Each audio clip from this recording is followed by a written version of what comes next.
嘉义县65岁以上的时段占2成外，是超高龄的县市，其中绿草比例占上悬。即摆有公益团体利用旧校舍的空间成立食物银行，希望会当来照顾这寡需要帮助的老大人。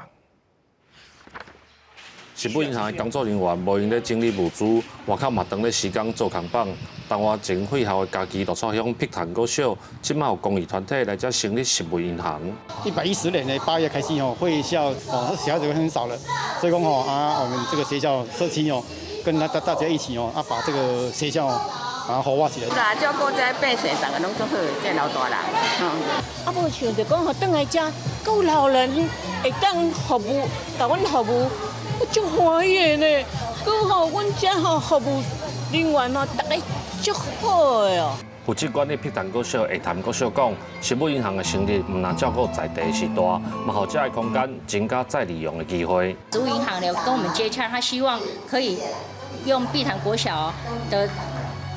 教室来做一些他们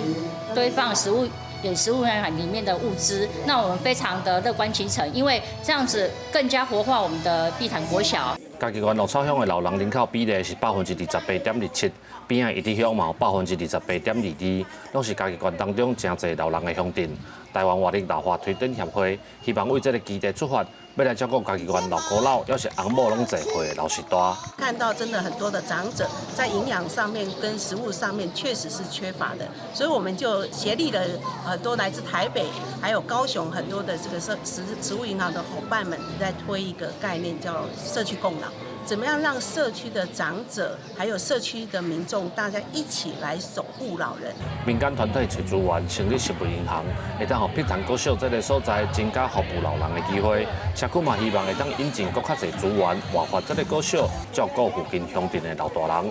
记者林慧婷，嘉义报道。